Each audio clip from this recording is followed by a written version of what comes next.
माझ्या अख्ख्या दिवसाचं नुकसान केलंस. 1000-1200 रुपये 2000 रुपयाचं माझं नुकसान झालं, त्याचं तुला काहीच नाही करे. नाही, तुला ते कमीच वाटत असणार म्हणा, का माहितीये का, कारण की तुझ्यासाठी ती क्षुल्लक रक्कम आहे ना. पण आमच्यासाठी खूप महत्वाची गोष्ट असते अरे ती. कळतंय का तुला? याचं एका दिवसाचं जरी नुकसान झालं ना आमच्या पैशांचं, तर किती सहन करावं लागतं ना, ते तुला नाही कळणार अरे. आणि तुला आत्ता कळतंय का की मदत करतो एवढं बोलणं किंवा प्रत्यक्षात मदत करणं ह्यात किती फरक येते.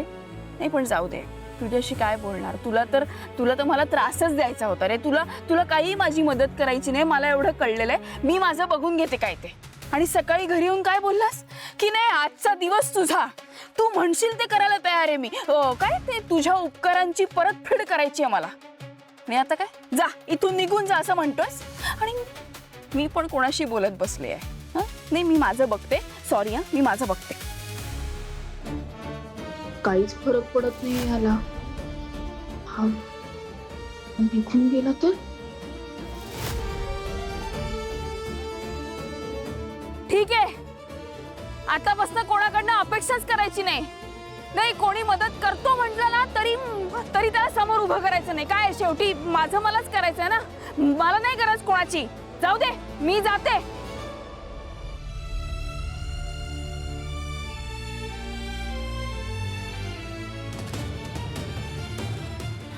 गाडीच का चालू होत नाहीये. फक्त स्वतःचा विचार करू नकोस.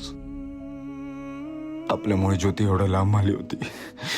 आता तिला आपल्या मदतीची गरज आहे. तिला असं एकटीला नाही सोडू शकत. स्वतःचं दुःख बाजूला ठेव आणि तिची मदत कर. काय करू?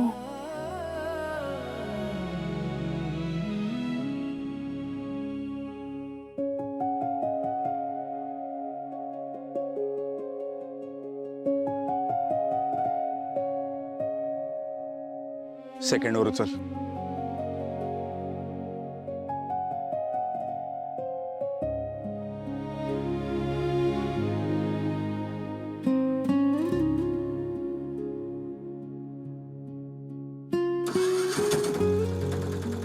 बघितलंस, तू मला मदत केलीस ना म्हणून रिक्षा सुरू झाली. पण मी काय म्हणते, परत जर रिक्षा बंद पडली तर मग मी काय करणार?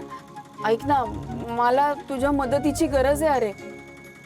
मला ना त्या मेकॅनिक पर्यंत पोहोचावं लागेल, नाहीतर प्रॉब्लेम होईल. मी एकटी काय करणार ना. तू मदत केलीस तर खरंच बरं पडेल, प्लीज. आणि ते मेकॅनिकशी पण तूच बोल. ते नाही, मी बोलेनच, माझ्याच ओळखीचं आहे. पण तू बोललास तर कसं मदत होईल मला म्हणून.